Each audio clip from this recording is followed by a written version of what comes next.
C'est une équipe qui est partie de très loin pour arriver où elle est. Là où c'est un exemple, continue. là où c'est un exemple, la Juve, et c'est effectivement ce que tu dis, je vais plus loin, c'est sa politique sportive.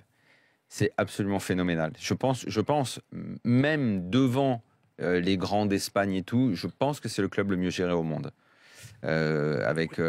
Sans avoir certaines recettes des centaines de millions par an par les sponsors, le marketing, avec ses dirigeants, etc. la hiérarchie de ce club-là, la famille qui dirige ce club, la façon dont on a choisi et gardé les joueurs que tu viens de citer.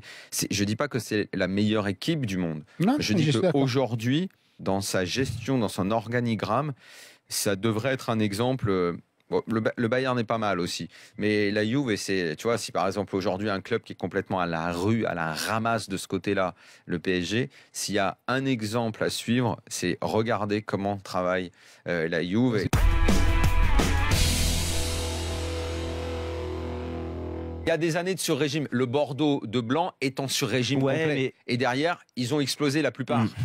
Il y a des équipes qui, sur un an comme ça, arrivent. Et c'est très bien, on ne l'enlève pas cette année-là. C'est pas une insulte, c'est pas un manque de respect. C'est déjà formidable de l'avoir. C'est déjà formidable de réussir à le faire. Tu vois, je sais pas, Johan Gourcuff n'aura plus jamais rien fait dans sa carrière. Mais une année, il a été champion de France, on s'en souviendra, il était le joueur de l'année. Voilà. Bon, ça n'a été qu'une année, mais c'est déjà pas mal d'avoir fait au moins une année dans ta vie. Mais il faut être juste lucide pour le comprendre. Monaco est en sur-régime cette année. Il y a une réussite qui est insolente. Non, mais déjà, je suis d'accord avec toi. Non, mais après, là, tu vas au-delà. Ce que je veux dire, c'est que beaucoup de joueurs, et il y en a très peu qui n'ont pas besoin du collectif.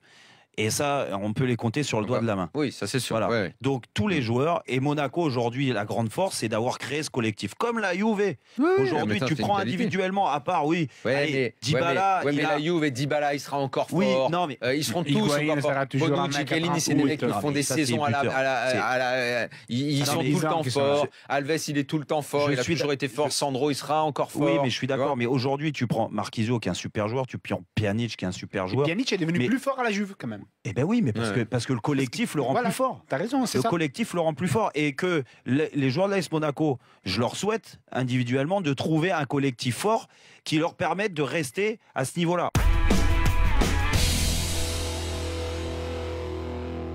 Il faut quand même que Lyon, au-delà de la claque dont on va parler maintenant, on va dire ils en ont vraiment pris une grosse, qu'ils ont été nuls, qu'effectivement on les a beaucoup vus comme ça cette saison, mais au moins que ça arrive ou que ça n'arrive pas, qu'ils se mettent dans les conditions de le faire. Parce que s'ils prennent 4-1 comme ça contre une grosse équipe européenne, je dis ok, c'est mort, au revoir tout le monde, ça n'arrivera pas. Mais contre l'Ajax, même si ce soir je les ai vus bidons et que l'Ajax s'est baladé face à eux, moi je te dis pas que c'est impossible. S'ils se mettent dans les conditions que c'est faisable, je peux croire qu'un 3-0, c'est pas dingue. C'est pas dingue. Parce que c'est l'Ajax, parce que ce sont des jeunes joueurs et que la tournure du match peut faire que si dès ce soir, Genesio se met dans les conditions de la faisabilité et que l'équipe y croit vraiment, je te dis pas qu'ils vont le faire, mais au moins qu'ils fassent au moins tout pour y croire.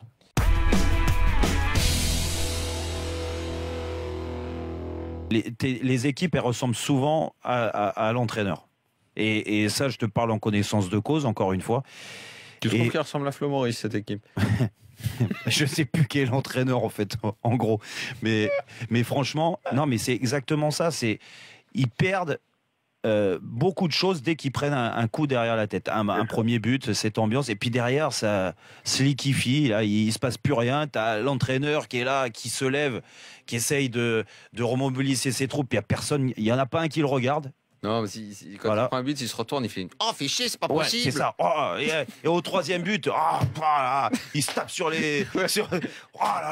Après, il regarde Gérald... Ça fait entraîneur du dimanche. Il regarde Gérald Batic, et Gérald Batic, il fait « Ah bah ouais, je comprends pas, là. » Après, il cherche du regard un petit peu. Il cherche du regard un petit peu s'il voit Flo Maurice pour le rassurer, mais il le voit pas tout le temps.